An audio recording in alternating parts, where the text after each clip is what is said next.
Imagine you're lost, truly lost, in a city that's not your own. You're desperate, with nothing left to lose. Then, by a simple, terrifying mistake, you step into a world you never knew existed. A world ruled by shadows, power, and secrets. A world where one wrong move could cost you everything. What would you do if the most dangerous man in that world, a man everyone feared, looked straight at you and said just 2 words? Don't move? This is the incredible true story of Elena, a young woman caught in a trap of her own making, vulnerable and utterly alone. Her journey takes a shocking turn when she accidentally walks into the private office of Marco Rossi, the feared head of a powerful Italian family. A man whose name, whispered through the city's ancient stone streets, meant both chilling respect and silent terror. This isn't just a story about danger and survival. It's about an unexpected connection, a romance that bloomed in the most forbidden of places, and a profound moral dilemma that forced Elena to choose between her own safety and a love that defied all logic, all reason. Get ready for breathtaking twists, heart-pounding suspense, and a love story that will leave you questioning everything you thought you knew about right and wrong. Elena arrived in Palermo, Sicily, with a heart full of vibrant dreams and a mind buzzing with ambitious plans. She was 22, fresh out of college, eager to explore the world and find her unique place in its grand tapestry. She pictured sunny piazzas, where the cheerful sounds of laughter and chatter echoed off ancient, honey-colored buildings, and the sweet, tangy scent of lemon trees hung heavy and inviting in the air.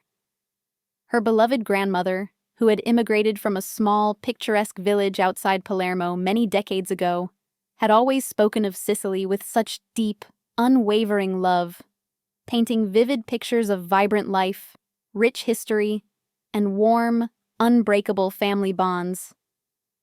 Elena came seeking a tangible connection to her own forgotten roots, a way to rediscover and redefine herself after a tough few years back home. Years marked by personal loss and a nagging sense of uncertainty about her future path. She had saved every single penny, painstakingly working 2 demanding jobs through her college years, often studying late into the night, fueled by strong coffee and sheer determination. Her meager savings were meant to last her a few precious months, a crucial window of time to find a steady teaching job, perhaps English as a second language, or a bustling role in the city's lively tourism industry. She was hopeful, maybe even a little naive, about how easily she could weave herself into the intricate fabric of this ancient, beautiful, but complex city. But Palermo, Elena quickly discovered, was starkly different from the romanticized postcards and her grandmother's wistful memories. The sun still shone, yes, burning bright and relentless over the terracotta rooftops. But the city also held a rougher, darker edge, a hidden undercurrent of silent power and unseen danger lurking beneath its surface beauty. The job market was far tougher, more competitive, and more closed off than she had ever anticipated. Every door she knocked on, every cafe where she politely inquired, every language school where she submitted her resume, seemed to close firmly in her face, rejecting her with a polite but firm smile. Her Italian, though she had studied it diligently for years in school, wasn't fluent enough for the professional roles she sought, and her distinct American accent seemed to constantly mark her as an undeniable outsider, perpetually on the fringes.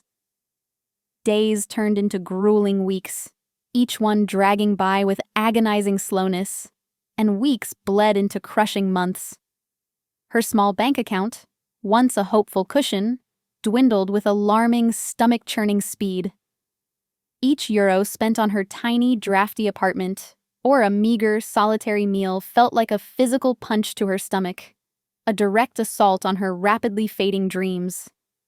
The beautiful visions of Sicily she carried began to fray, then tear, slowly, painfully, leaving her with a growing, cold sense of panic that coiled in her gut. Soon, the bright, Bustling cafes and lively markets that once charmed her completely lost their appeal. They became painful, constant reminders of what she couldn't afford, tempting her with rich aromas and vibrant sights that were frustratingly out of her reach. The grand, imposing architecture, once a source of awe and wonder, now felt intimidating, almost mocking, a symbol of a privileged world she couldn't enter, a successful life she couldn't grasp. Her small, increasingly shabby apartment, once a cozy refuge from the city's hustle, now felt like a lonely, confining cage. Too small, too cold, and far too expensive for her dwindling funds.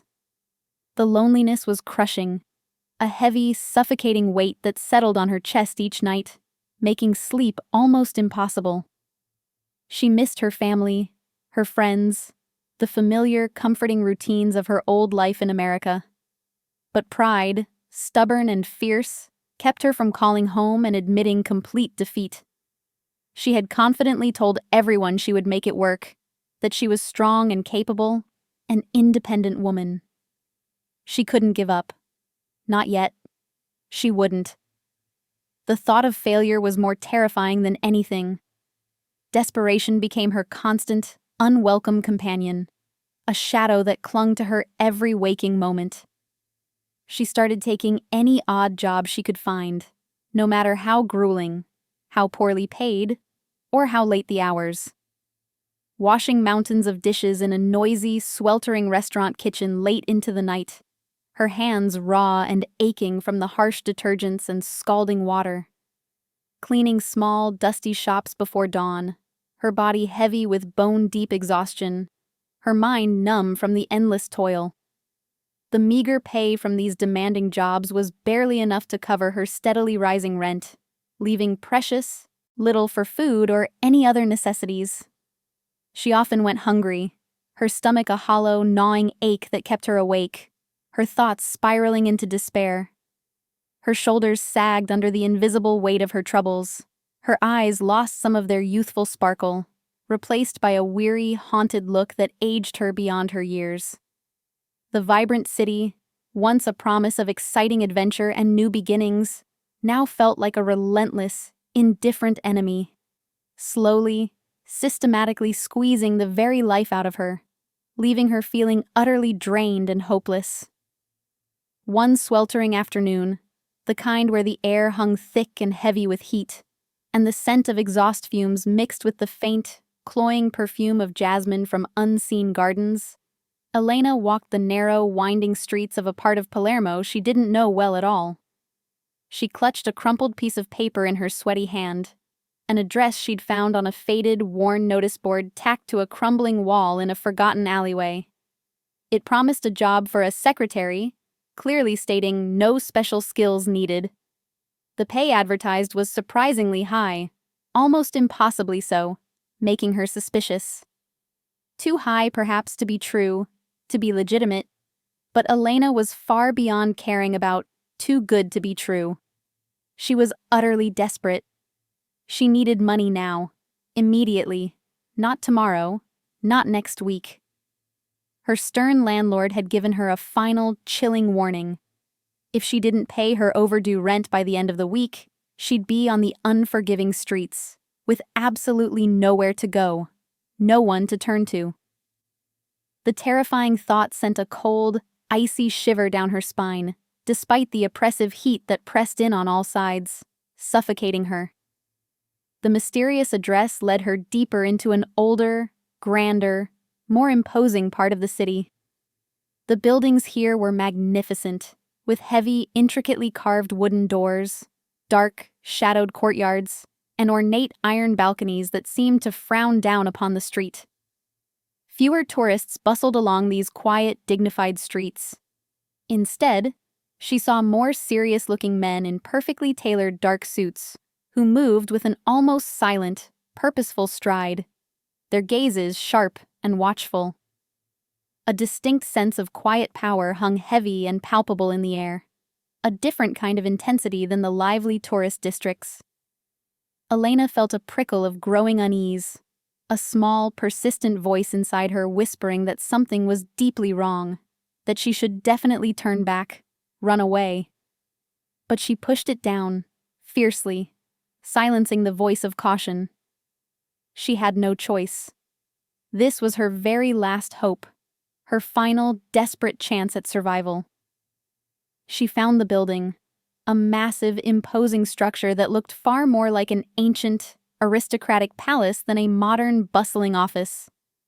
Its weathered stone facade was impressive, almost regal, radiating an aura of old money, deep history, and untouchable authority. The address on her crumpled paper matched exactly the number etched in faded gold above the heavy, brass-studded door. Taking a deep, shaky breath that did little to calm her racing heart, Elena pushed open the massive wooden entrance. Inside, a grand foyer stretched before her, silent and eerily dimly lit. Highly polished marble floors gleamed with a cold, almost ghostly light, reflecting the shadows.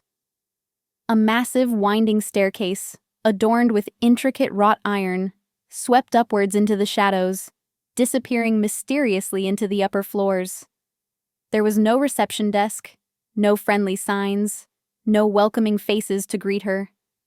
Just an overwhelming, oppressive silence that seemed to swallow all sound. A heavy, tight knot formed in her stomach, tightening with each echoing step she took on the cold marble. She felt like an alien intruder, a tiny, lost mouse who had stumbled into a lion's den. The air felt thick, charged with an unknown, unsettling energy, a sense of unseen eyes watching her. But she knew she had to keep going. She spotted a heavy wooden door slightly ajar down a long, elegant hallway. A sliver of warm, inviting light spilled from it, a beacon in the pervasive gloom. Hesitantly, Elena walked towards it, her footsteps echoing loudly in the quiet, empty space. Each sound felt magnified, drawing unwanted attention, making her cringe. She reached the door, her hand trembling slightly as she pushed it open a little further. She peered inside, ready to ask, to apologize profusely, to somehow stumble her way through explaining her bewildering presence and inquire about the secretarial job. This was it. Her last, desperate chance. She took a tentative, hesitant step across the threshold, her eyes scanning the dimly lit, richly furnished room, trying to make sense of her surroundings. That's when she saw him. A large, dark, imposing desk, carved from what looked like centuries-old mahogany, dominated the room. Behind it sat a man. He was dark-haired, with a chiseled jaw and eyes so piercing they seemed to see right through her, into her very soul, stripping away all her defenses. He was talking on an old-fashioned telephone, the receiver pressed to his ear, his voice low, firm, and authoritative, resonating with a quiet power that filled the entire space. He wore a perfectly tailored suit, dark as midnight, that seemed to mold seamlessly to his broad shoulders, making him look both effortlessly elegant and undeniably formidable. His entire presence filled the room, radiating an undeniable, almost palpable power, a dangerous, absolute calm that made the very air crackle with unspoken energy. He looked up, his phone still at his ear, his intense gaze locking onto hers with an intensity that stole her breath, freezing her where she stood.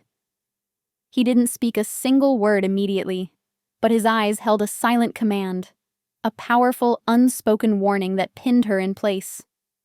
And then, slowly, deliberately, with a movement that was both languid and menacing, he lowered the telephone from his ear, his fingers moving with an almost graceful precision. He looked straight at her, his dark eyes never leaving hers, and spoke those two chilling, unforgettable words. "Don't move." The words hung in the air, heavy and sharp, like a newly sharpened blade. "Don't move." Elena froze instantly, every muscle in her body locking up. Her heart hammered against her ribs, a frantic, trapped bird beating its wings against a cage made of bone. desperate to escape. Her breath caught in her throat, refusing to escape, refusing to let her inhale. The man, Marco Rossi, stared at her with an unwavering intensity that made her entire body tingle with an icy fear, a cold, prickling sensation that started in her scalp and ran all the way down to her toes. His eyes were dark, fathomless, completely unreadable, like bottomless pools of midnight, but they held a strange, unsettling glint. Not anger, no, not outright fury, but a cold, calculating, assessing curiosity, as if she were a fascinating, unexpected specimen under a powerful microscope. She stood there, halfway in his opulent, silent office, feeling utterly exposed, utterly vulnerable, a trespasser caught in the act. Every nerve ending in her body screamed at her to run, to apologize profusely, to simply disappear into thin air and never be seen again. But those two simple words, "Don't move," held her captive, more powerfully than any physical restraint could have. Her eyes darted frantically around the richly furnished room. It wasn't an office in the familiar, mundane way she knew it. There were no mundane filing cabinets, no humming computers, no buzzing fluorescent lights. Just dark, expensive furniture crafted from rare woods, rich, polished mahogany, and heavy velvet drapes that blocked out the bright Sicilian sun, creating an air of shadowy mystery. A thick, almost suffocating silence followed his command, pressing down on her, magnifying her terror to an almost unbearable degree. Marco finally lowered his hand, ending the call, placing the receiver gently and deliberately back on its ornate cradle. He watched her for another long, agonizing moment, his gaze unwavering. Elena felt a blush of heat creep up her neck, hot and embarrassing, staining her cheeks. She was a trespasser, an unwelcome intruder in a place she clearly shouldn't be, a place filled with an unspoken, palpable danger. She swallowed hard, her throat painfully dry, trying desperately to find her voice, to form a coherent apology. I'm so sorry," she stammered, her voice barely a whisper, thin and reedy with fear. "I think I have the wrong address. I was looking for a secretarial job. There was a notice." She trailed off, gesturing vaguely with the crumpled piece of paper she still clutched tightly in her sweaty hand. The words sounded weak, pathetic, even to her own ears. A flicker, almost imperceptible, crossed Marco's otherwise composed face. A hint of something she couldn't quite decipher. Amusement? Annoyance? Cold? Calculation? It was impossible for her to tell. His expression was too carefully guarded. He leaned back deeper into his enormous, high-backed leather chair, a slow, deliberate movement that spoke volumes of his immense power and absolute, unshakable control. His gaze never left her, a piercing, unwavering stare that felt like a physical weight.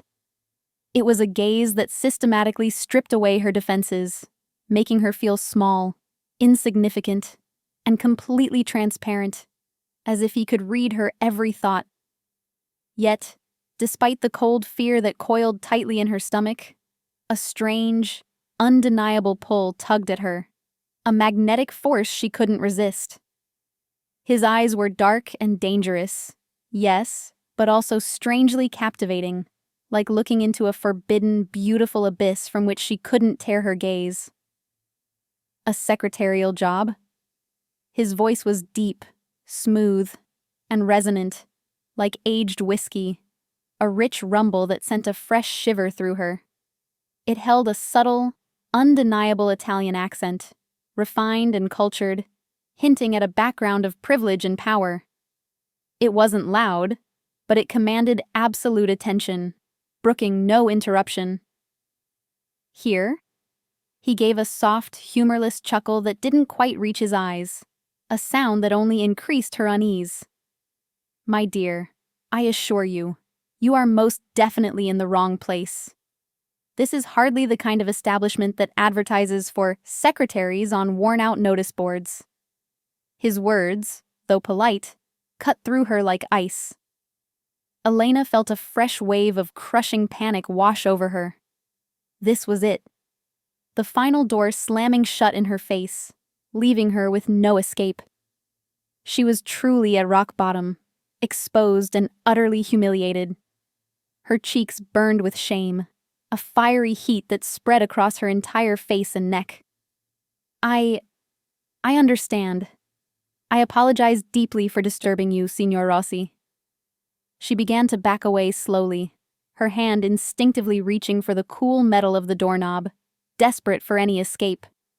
She just wanted to run, to hide from this overwhelming presence, from the piercing intensity of his gaze, from her own crushing failure. She wanted the ground to simply swallow her whole. But as she turned, her hand brushing the doorknob, Marco spoke again, his voice cutting through her rising panic like a sharp, cold knife, freezing her movements. Wait.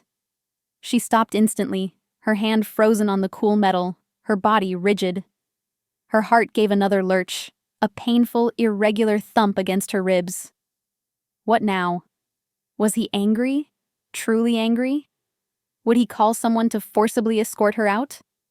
Or worse?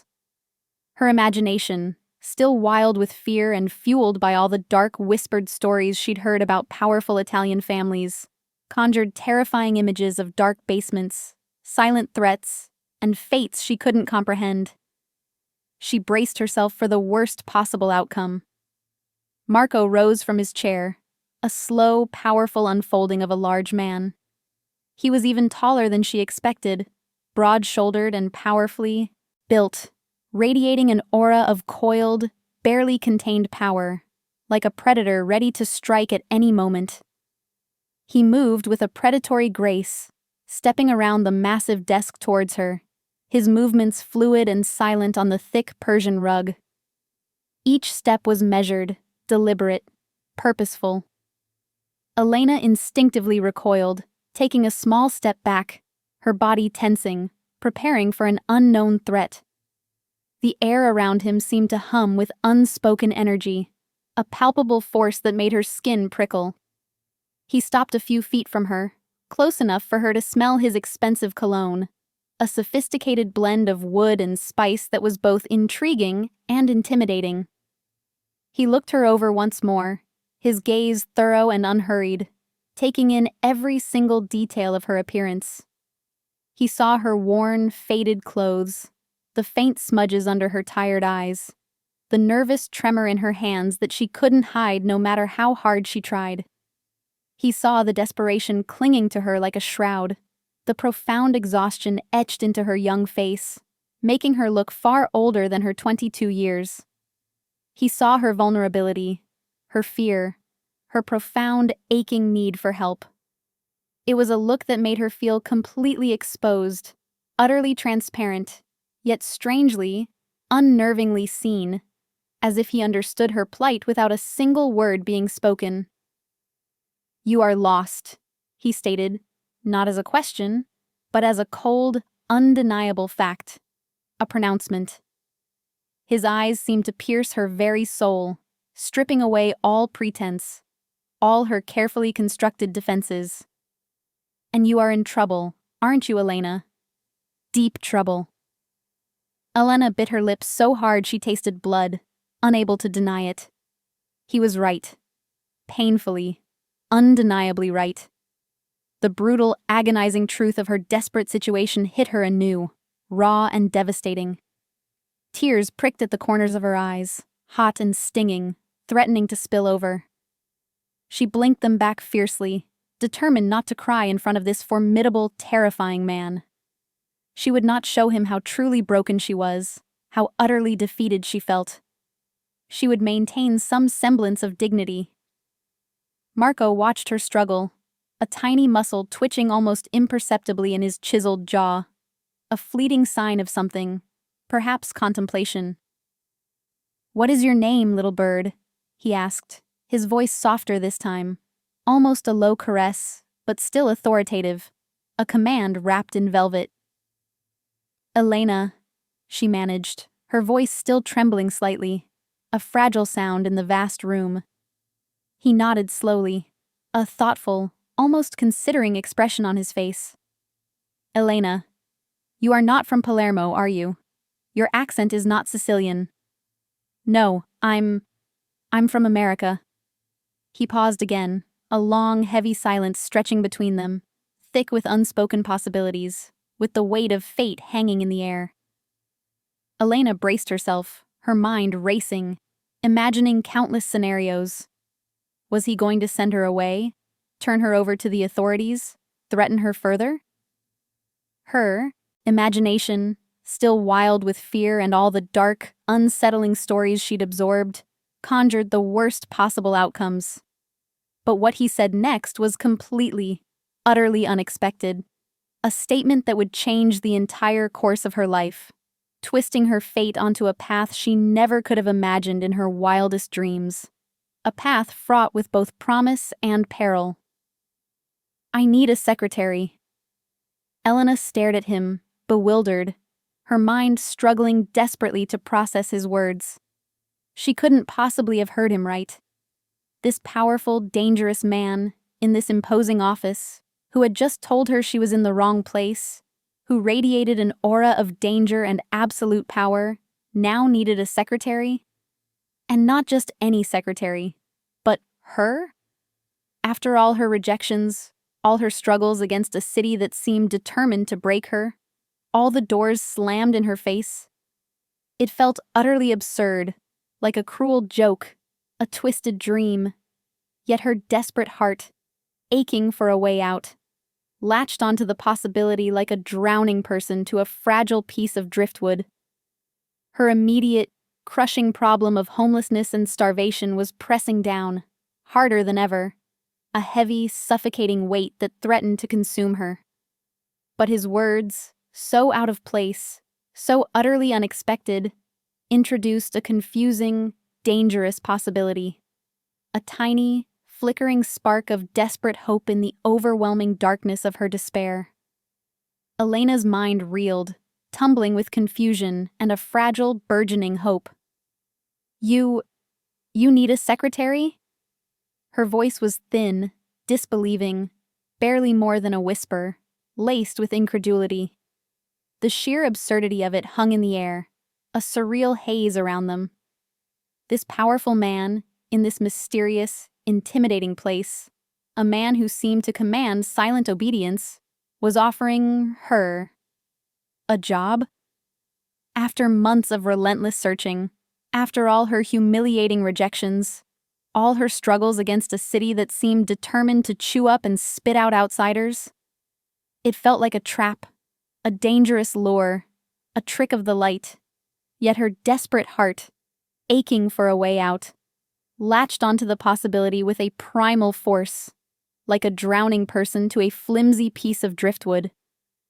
The offer, no matter how strange, how unsettling, was a sudden, blinding light in her otherwise dark and hopeless world. Marco's expression remained utterly unreadable, his dark eyes fixed on her with an unwavering intensity. Yes. My last one retired quite suddenly, almost without warning, and I find myself in immediate need of a suitable replacement. He gestured vaguely around the grand, silent room, taking in its opulent furnishings. My business is complex, Elena. Far more intricate than you can imagine.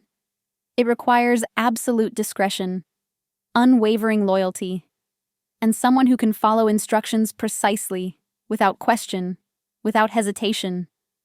His gaze sharpened, boring into hers, seeking the truth behind her fearful eyes. Are you discreet, Elena? Can I trust you with secrets? Are you loyal? Her throat felt impossibly dry, constricted by a mixture of fear and an almost unbearable anticipation. I can be. I follow instructions implicitly, she managed, her voice still weak but infused with a new, desperate determination. She thought of the paltry little money she had left, barely enough for a single cheap meal, and the landlord's chilling threat. the vivid image of herself sleeping on a cold, unforgiving street corner. What true choice did she have? This, however strange and profoundly unsettling, was a bona fide lifeline, a chance to pull herself back from the edge of the abyss. The crushing weight of her homelessness and impending starvation was the raw agitation, the unbearable gnawing pain that made his unexpected offer so incredibly, dangerously irresistible. She needed a solution, any solution, and she needed it now, desperately. "Good," Marco said, a hint of satisfaction, almost a predatory gleam, in his dark eyes. He walked back to his imposing desk, picking up a heavy, old-fashioned pen with a meticulous gesture. "The pay, Elena, is exceptionally generous. Far more than you would earn elsewhere in this city, or indeed, even back in America. You will also have a place to stay, a comfortable and private one within this residence, if you accept my terms without question." Elena's eyes widened, her breath catching sharply in her throat. A place to stay? Food, regular, nourishing meals, and generous pay that would solve all her financial worries? The benefits he was offering were staggering, almost too good to be true, triggering a small, cautious alarm bell in her mind. Her mind flashed to her empty, cold apartment, her gnawing, constant hunger, the relentless anxiety of simply surviving each day. The sudden, overwhelming promise of safety, security, and stability, even under these deeply mysterious and dangerous circumstances, was a powerful, almost intoxicating lure. It felt like a warm, comforting blanket suddenly thrown over her shivering body after months spent in the biting cold. This was the immediate solve to her urgent, crushing problems, a miraculous, almost unbelievable escape from her desperate reality. But it came, she knew deep down, with a heavy, unspoken cost of uncertainty and potential, unseen danger.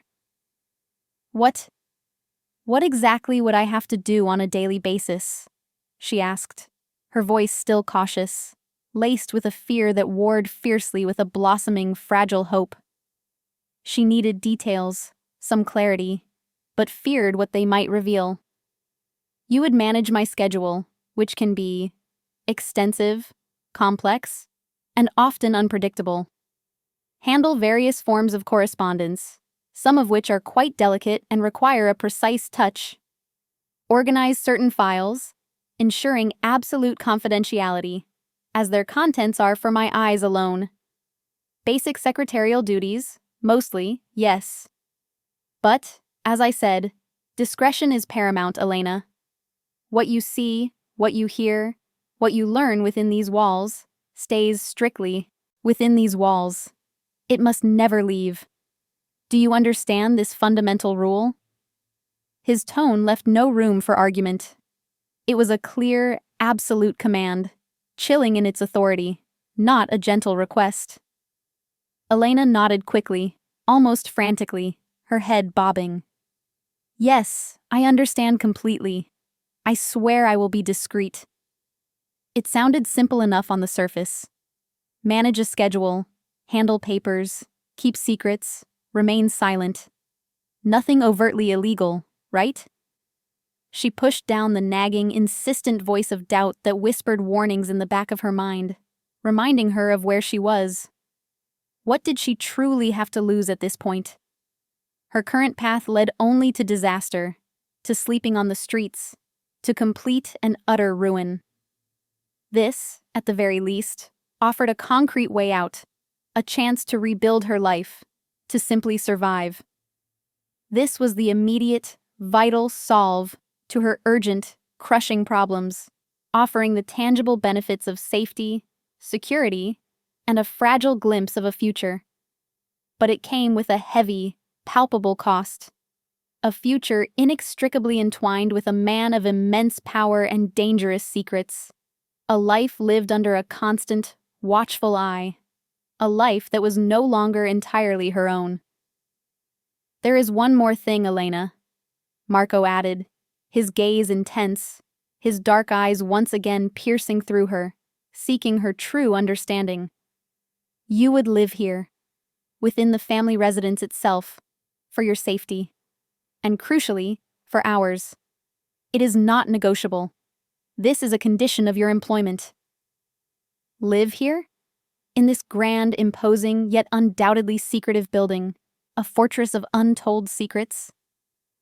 Elena felt a cold chill crawl up her spine despite the warmth of the Sicilian afternoon. It sounded less like a simple job offer and more like an imprisonment. An opulent imprisonment, perhaps, with gilded cages and silk sheets, but a cage nonetheless, a beautiful trap. The thought sent a fresh wave of primal panic through her, tightening the knot in her stomach until it ached. But then she remembered the landlord at her old apartment, his harsh, unforgiving words echoing in her mind, the empty fridge, the cold, lonely nights she had spent shivering under a thin blanket, dreading the dawn. What was a little less freedom, she reasoned desperately, when her life was already so constrained by grinding poverty and gnawing fear? What was privacy when she had nothing left to hide, no true life to protect? Why for my safety? She asked, her voice barely audible, the question forced from her lips by an instinct she couldn't suppress, a lingering need for truth. Marco leaned forward slightly, resting his forearms on the polished mahogany desk, his posture radiating authority. His eyes narrowed slightly, becoming even more intense, more focused. My world, Elena, is not simple. It is not like the world you knew in America, a world of clear rules and open dealings. It is full of complexities and many, many dangers, both seen and unseen. By being here, under this roof, within these walls, you would be protected. My protection is absolute, but you would also be observed. Always. Your life here would be watched for your benefit, for your security, and crucially, for the family's security. Do you truly accept these terms, Elena? Do you fully understand the gravity of what you are agreeing to? His voice was low, serious, a final warning.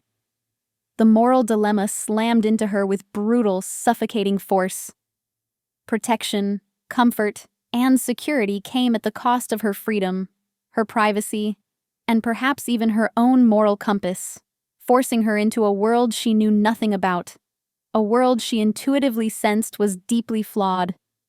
But the crushing alternative was sleeping on the streets, begging for food, perhaps worse, an unknown fate she couldn't bear to imagine. Her stomach growled loudly, a painful, humiliating reminder of her stark, desperate reality. The choice was stark, clear, yet agonizing in its implications. Live a life of terrifying uncertainty, bound to this powerful, dangerous man, or face the certainty of ruin, alone and abandoned. The stakes were incredibly high, higher than anything she'd ever faced in her short life, touching not just her body, but her very soul. She thought of her grandmother, always telling her to be brave, to face challenges head-on with courage. But this wasn't bravery. This felt like pure, unadulterated desperation, a surrender. Yet, a part of her, the adventurous spirit that had brought her to Sicily in the first place, felt a strange, thrilling prickle of excitement, a sense of stepping into a grand, dangerous story. This man, Marco Rossi, was terrifying. Yes, undeniably so. But he was also offering her a way out, a chance she felt she couldn't refuse. And there was something about his raw, untamed power, his undeniable magnetic presence, that was strangely alluring, despite the inherent danger that clung to him like a second skin. She felt the conflict rage within her, the rational fear battling fiercely against the desperate need for security, and a strange, almost forbidden attraction that tugged relentlessly at her heart, drawing her closer. She couldn't deny the undeniable magnetic pull he exerted, like a moth to a dangerous, beautiful flame, knowing it might get burned, but utterly unable to resist the captivating, intoxicating light. She looked at him, truly looked at him, searching his dark, unreadable eyes, and saw not just danger and a shadowy world, but a strange, compelling kind of promise. A promise of a life beyond anything she could have imagined, good or bad, predictable or terrifying, but a life nonetheless. "I accept," she said, her voice stronger, more resolute than she expected, a tremor of determination now mixing with her fear. "I accept your terms, Marco." Using his first name felt like crossing an irreversible threshold, a silent, profound agreement to this new, perilous path, a bond forged in desperation. A ghost of a smile, fleeting and almost invisible, touched Marco's lips, softening his stern features for a split second, a glimpse of something rarely seen. "Good, Elena. Very good. We start tomorrow." He gestured towards a heavy wooden door at the side of the room. "One of my men, Enzo, will show you to your quarters. Rest. You have had a long journey, little bird, and a difficult day. You will need your strength." His words were dismissive, yet held an underlying current of something. Care? Ownership? A possessive concern for her well-being? She couldn't tell for certain, but she knew in that single, profound moment, her life had irrevocably changed. The open loop of who he truly was, and what this job truly entailed in the long run, had just begun to unravel, pulling her deeper into his dangerous, compelling orbit. Elena followed a silent, burly man named Enzo down a lavish, dimly lit hallway. The walls were adorned with rich, ancient tapestries depicting forgotten battles and old, masterful paintings in heavy, gilded frames. Her new quarters were breathtaking, a stark, almost unbelievable contrast to the grime, poverty, and loneliness of her old apartment. It was a large, elegantly furnished room with a towering four-poster bed, dressed in silk sheets that shimmered in the soft light, and a private balcony overlooking a manicured, fragrant garden where ancient olive trees cast long, serene shadows. A spacious, marble-clad bathroom with a clawfoot tub and expensive, sweet-smelling toiletries completed the luxurious ensemble. It was more opulent than any place she had ever seen, a world away from her previous existence. The sheer relief washed over her in dizzying waves, making her feel lightheaded. Safety, comfort, even an unexpected beauty and privilege, all were suddenly hers. This was the tangible benefit, the immediate, overwhelming reward for her risky, life-altering decision. But the heavy, gilded cage feeling remained, a constant, subtle pressure beneath the surface of her gratitude. She felt like a priceless, exotic bird, protected and admired. Yes, but still undeniably confined within invisible bars. The first few weeks were a dizzying blur of new routines, unfamiliar faces, and guarded interactions. Elena quickly learned the intricate rhythms of the Rossi household. The sprawling mansion was a hive of quiet activity, yet strangely silent, as if everyone moved with an unspoken understanding of discretion and efficiency. Men in dark, perfectly tailored suits moved silently through the halls, always respectful, always watchful, their eyes missing nothing. Women, often dressed elegantly in designer clothes, seemed to glide through the spaces, their conversations hushed, almost conspiratorial. Everyone, from the house staff to the formidable men who guarded the ornate gates, treated Marco Rossi with a chilling blend of reverence and palpable fear. He was the undisputed center of their world, the sun around which every satellite revolved, the silent architect of their lives. Elena's job was, indeed, mostly secretarial, just as he had initially said. She organized complex documents written in archaic legal Italian, managed his impossibly packed schedule, a schedule filled with mysterious meetings she knew nothing about, with people whose names meant nothing to her, and answered a special encrypted phone line that buzzed with calls from unseen corners of the world, speaking in hushed tones.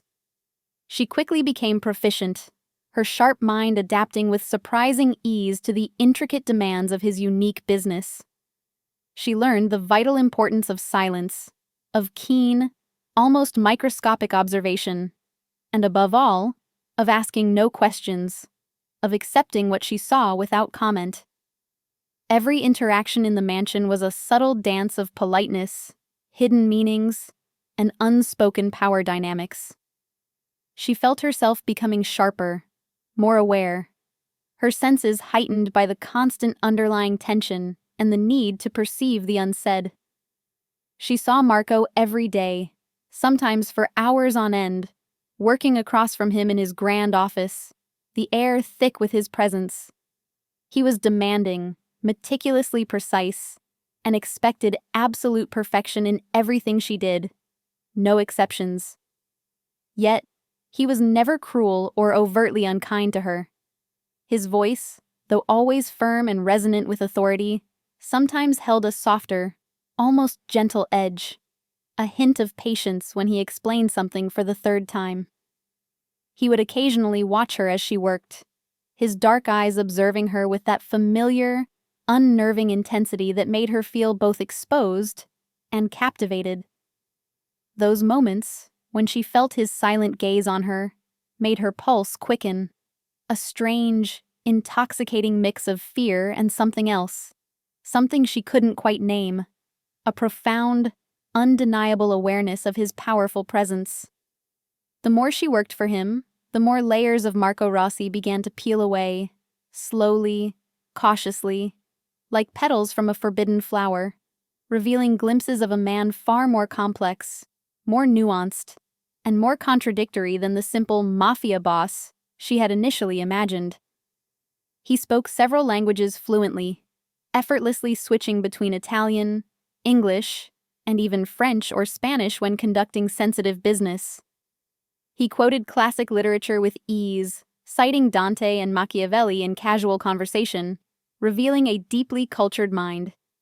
He had an almost encyclopedic knowledge of history, art, and ancient philosophy, often correcting her gentle observations with a quiet smile.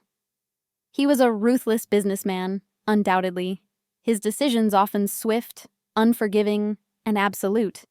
But he was also a quiet patron of the arts, funding local museums, donating anonymously to struggling charities, and secretly overseeing the restoration of ancient churches and crumbling historic buildings in Palermo.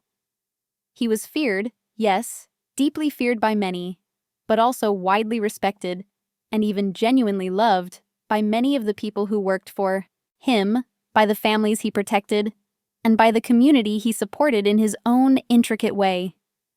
He always ensured his people were cared for, their families protected, their needs met, sometimes with a generosity that surprised Elena. This contradictory nature, this intricate dance between darkness and light, ruthlessness and surprising generosity, only deepened the mystery of him, fueling the open loop of who he truly was, drawing Elena further and further into his complex, dangerous orbit. She found herself utterly fascinated, unable to look away.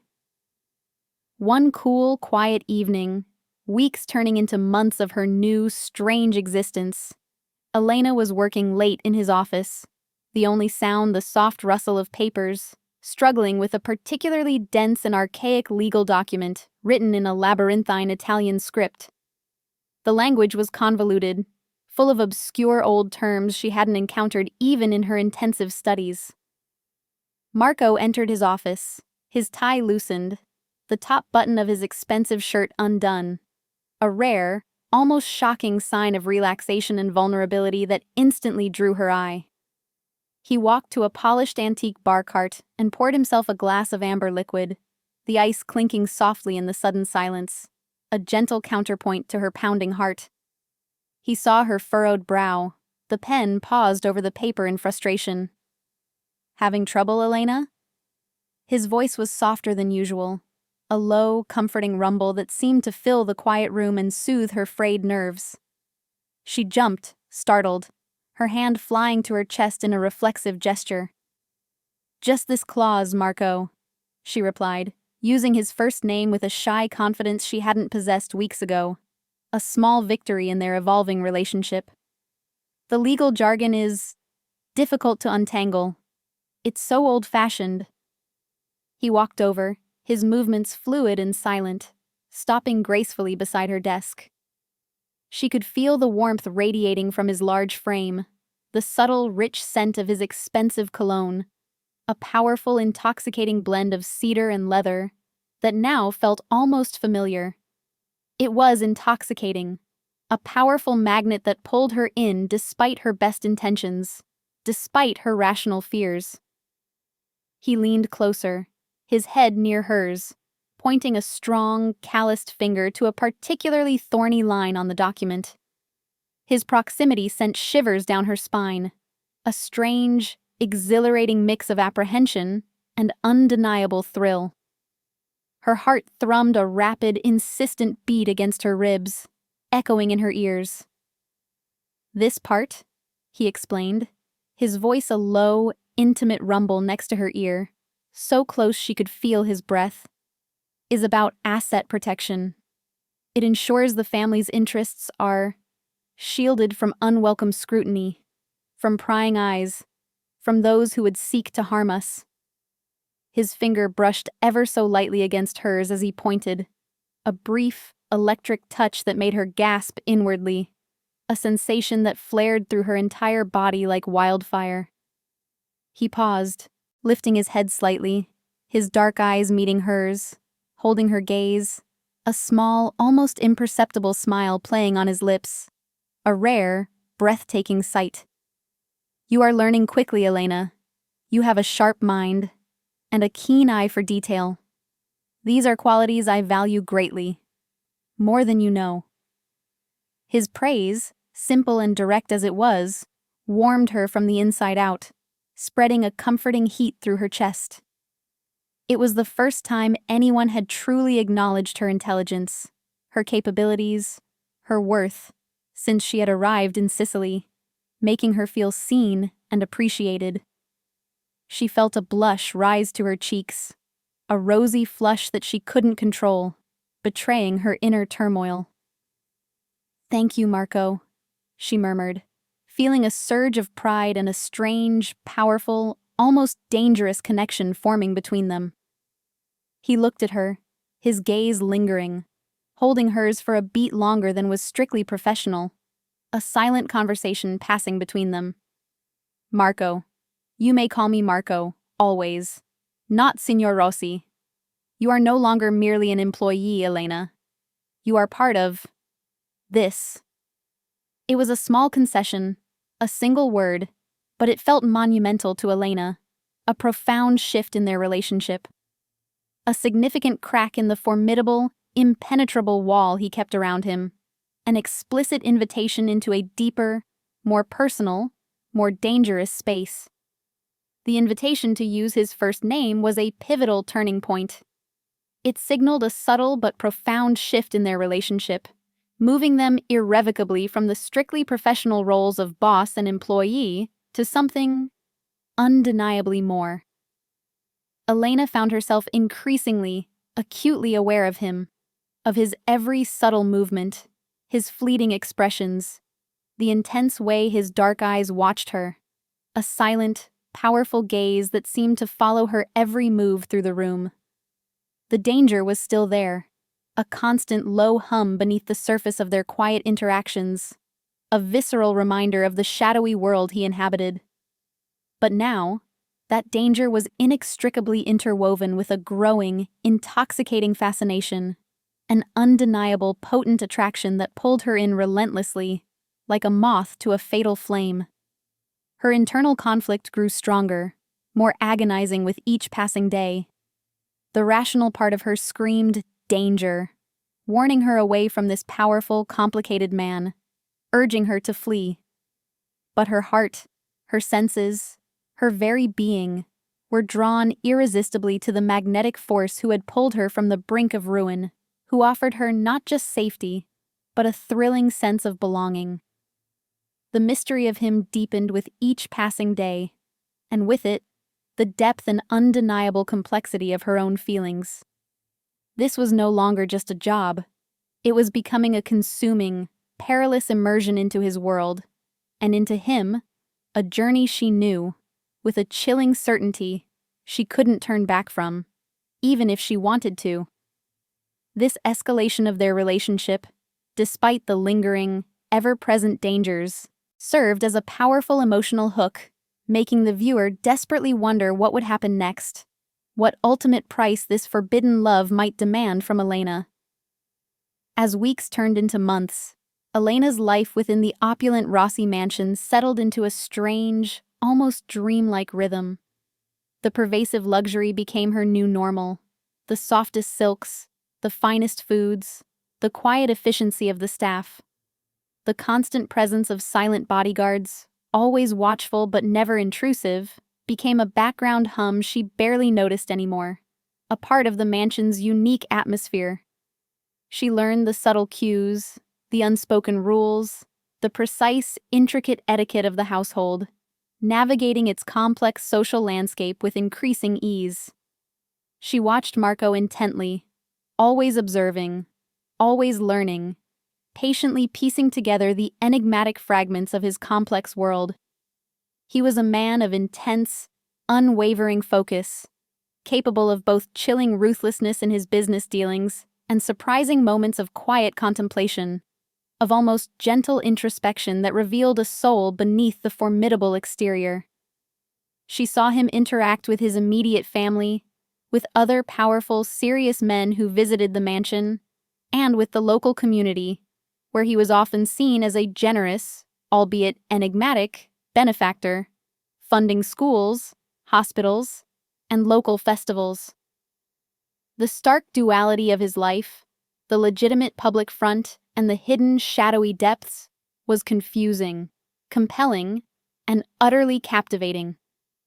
She felt like she was constantly walking a precarious tightrope, utterly fascinated by the breathtaking view from above, but acutely aware of the deep, dark chasm that yawned endlessly below. Her personal life, however, was now virtually non-existent. She rarely, if ever, left the mansion without an escort, her movements carefully monitored, her every outing planned and approved. Her protection, while undeniably real, felt more and more like a gilded cage, however beautiful and luxurious its bars. While she was safe, well-fed, and financially secure beyond anything she could have imagined just months ago, a deep, yearning part of her longed for the simple, forgotten freedom of walking down a street alone, choosing her own path, making her own impulsive decisions without constant observation or unspoken permission. She missed the comforting anonymity she once took for granted, the feeling of being just another face in a crowd. The moral dilemma of her situation festered beneath the opulent surface of her luxurious life. Was this comfort, this absolute safety, this strange, burgeoning connection, truly worth the unspoken price of her liberty, her true independence? Was the absence of tangible, immediate danger worth the slow, insidious erosion of her true freedom and self? These profound questions plagued her restless nights, whispering doubts in the quiet darkness. Yet, the growing, undeniable connection with Marco was impossible to ignore, a force that tugged at her heart with increasing strength. Their late-night working sessions in his office became more frequent, more intimate in their shared silence, their knowing glances, their accidental brushes of hands that lingered just a moment too long. He would sometimes ask her about her life in America, about her dreams before she came to Sicily, about the books she loved to read, the music she listened to. She, in turn, found herself confiding in him, something she hadn't done with anyone since her arrival, sharing her hopes and fears. She told him about her grandmother's vivid stories, her hopes for a simple teaching career, the profound loneliness that had driven her across an ocean to Palermo. He listened, truly listened, his dark eyes never leaving her face, absorbing every word, every nuance, every unspoken emotion. She felt a rare, intoxicating sense of being truly seen, truly heard, truly understood, by a man whose attention was usually so fiercely guarded, so rarely given. He began to seek her out, even when there was no immediate work to be done. He would join her for a quiet coffee in the mornings on the sun-drenched terrace, or invite her to share a private, intimate dinner in the opulent dining room, just the two of them, the vast space suddenly feeling cozy and personal. He brought her books he thought she might enjoy, asking for her opinions, discussing passages for hours with a passion she found alluring. He bought her expensive, elegant dresses, insisting they suited her perfectly, making her feel beautiful and cherished in a way she never had before, a queen in a hidden kingdom.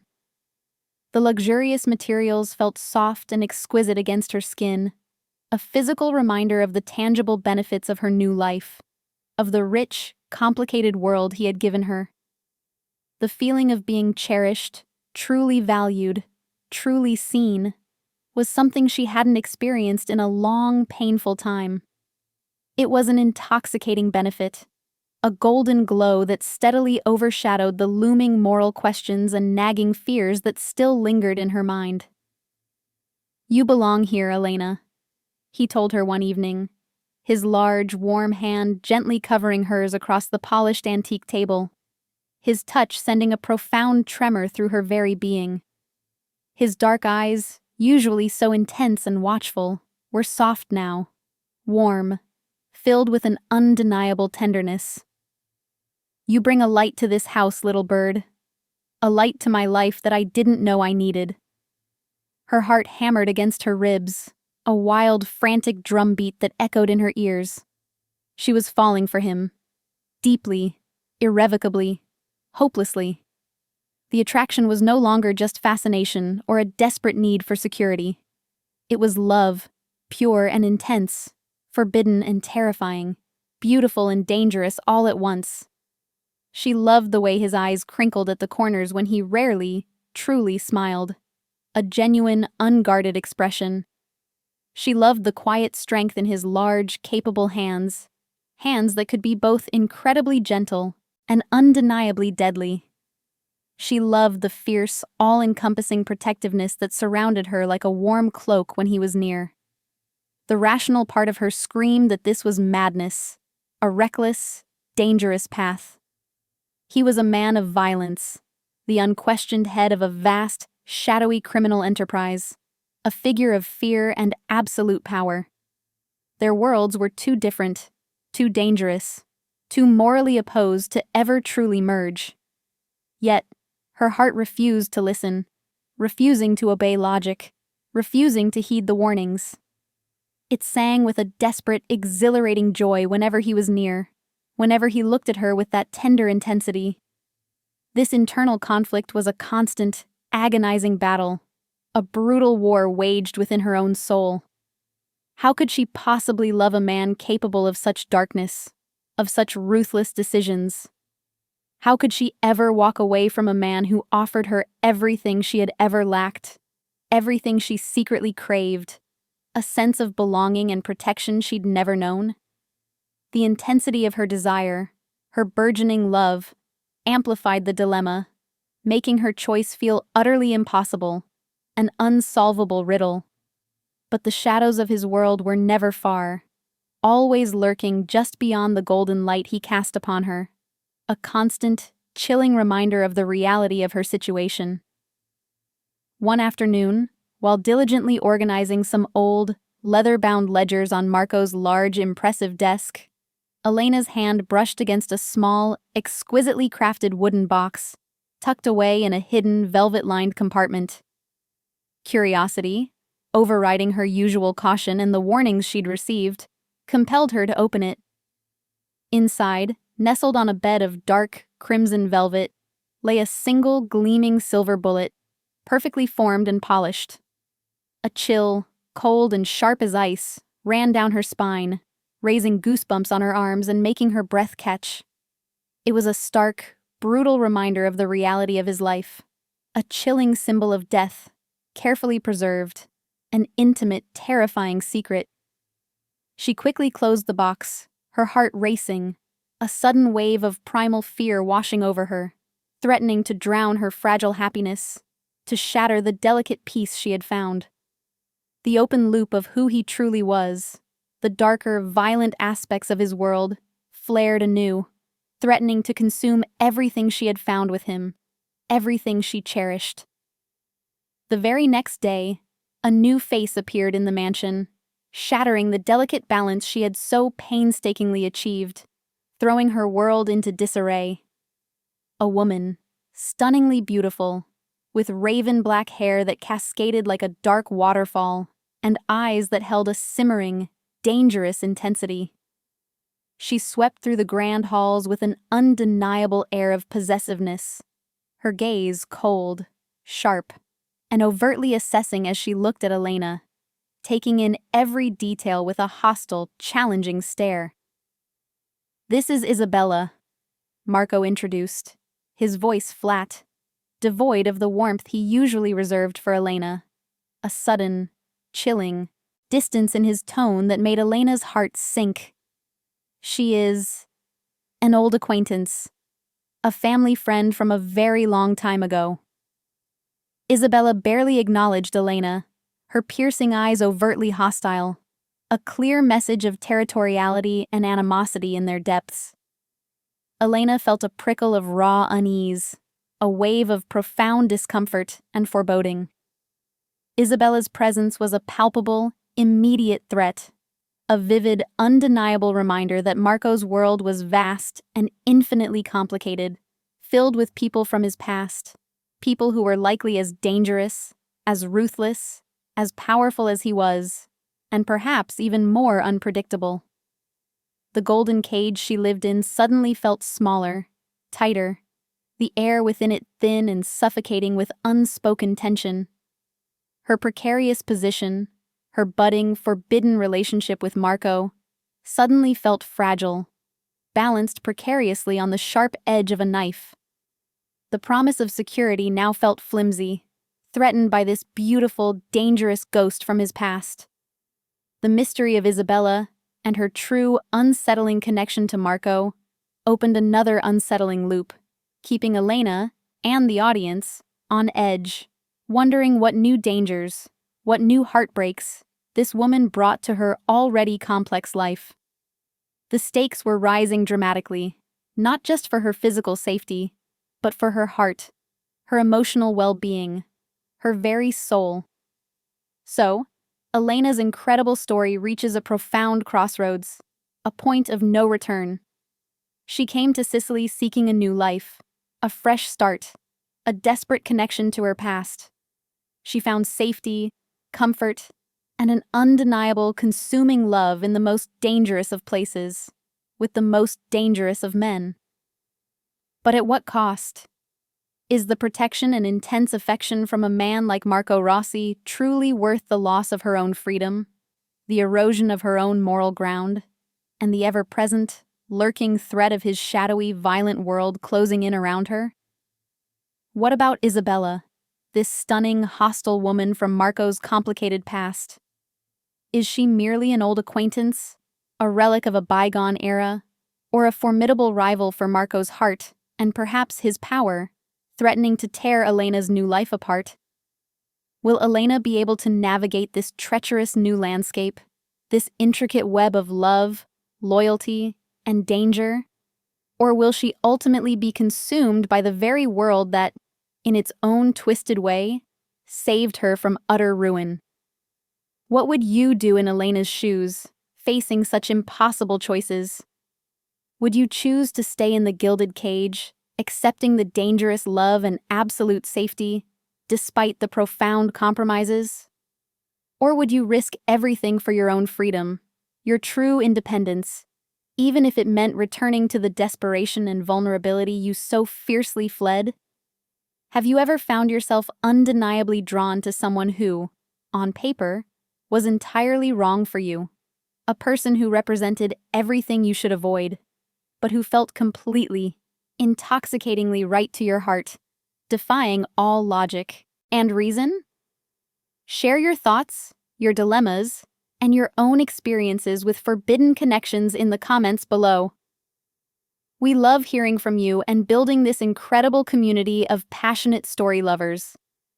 If you were captivated by Elena's breathtaking journey and want to see more stories of forbidden love, high stakes, and profound moral dilemmas, make sure to subscribe to our channel and hit that notification bell so you don't miss our next incredible, unforgettable story.